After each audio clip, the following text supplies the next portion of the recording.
Hey, it's Kelly from MXHideout. Are you trying to tune your dirt bike carb because you notice it has a rich or lean jetting symptom, but you're not sure what is the best method for tuning? Well, in this video, I'm going to show you the top 5 tuning methods and why each one may or may not be right for you. The first one is the guess and hope method. This is where you're just picking a jet and picking a size and hoping it gets better. Let's say you pick a pilot jet and you think it's running rich, so you go down on the pilot jet size, but it doesn't seem to change much, or maybe it gets worse. This can get confusing really quickly because you don't know where the problem really is or how big of a change it makes. However, if it does improve, then as long as you're going in the right direction, you're making progress, right? But how far do you actually go before it's too rich or too lean? My number one tip for this method is always make one change at a time. Because if you're just guessing, especially making 2 changes at once,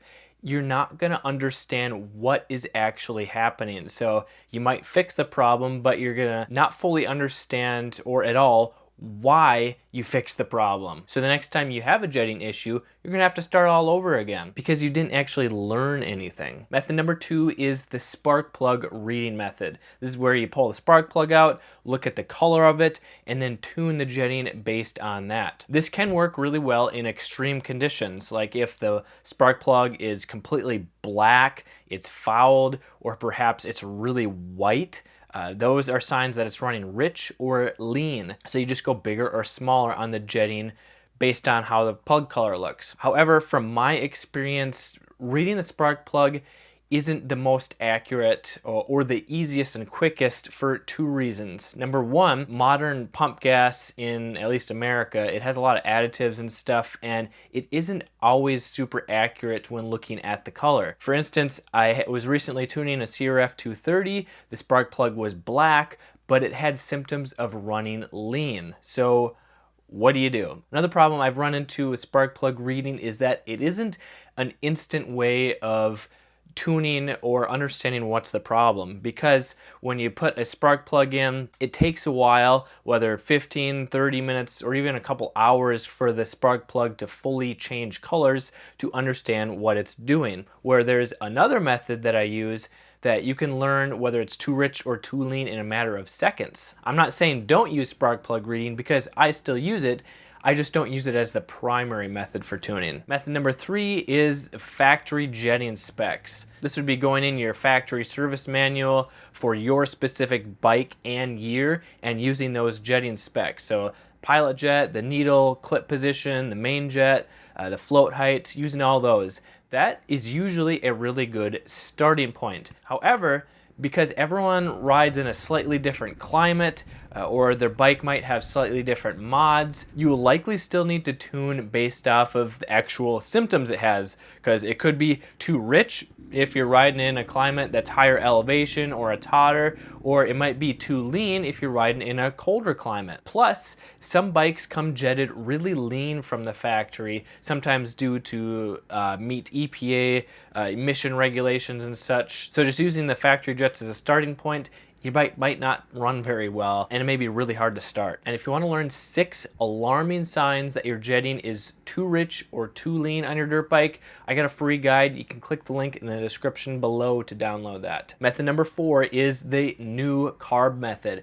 Maybe you've tried changing jets, you've fiddled with it for days or weeks or even months, you're just sick of it, so you buy a brand new carb. Well, if you go with a brand new OEM carburetor, that's a good place to start, because you know the carb is clean, you know nothing is worn out on it, and you should be able to just throw it on and the bike's gonna run really well. You might not need to do anything. However, 2 things. Number 1, a brand new OEM carb is super expensive. For example, 2 common carbs, like on a 2-stroke, the the Kian PWK 38mm brand new is $439.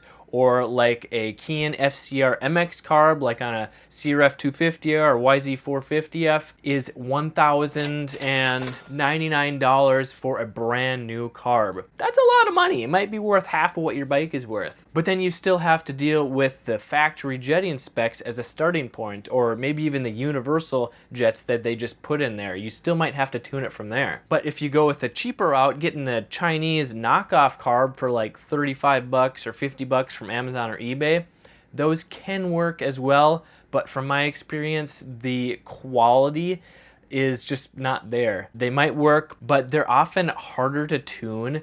They're a lot more finicky from my experience. Getting it dialed just right so it's not too rich or too lean, it requires more work, and it doesn't take much to go too rich or too lean, making it really frustrating to get it dialed in just right. Method number 5 is the sounds and symptoms tuning method, which is what I have discovered over years, 15 years of carb tuning. This is where you listen to and feel what the bike is telling you. You can recognize rich and lean jetting symptoms in a matter of seconds based on how it sounds, whether it's sputtering or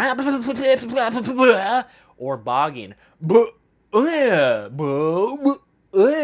Plus, you can identify where the problem is actually coming from based on a throttle position test that only takes 5 seconds or so. This means that there's virtually no guessing. You can be confident knowing which jet to change and which direction to go and how far to go so it's not too rich or too lean. This is the most efficient method that I've discovered, and I use it in my Jetting Made Easy courses. But if you are a beginner and you're afraid of going too lean on the jetting, so you don't want to blow up your bike by going too lean, overheating it, melting the piston down, you should check out this video right here. I'm Kelly Figge from MX Hideout. Ride safe, have fun.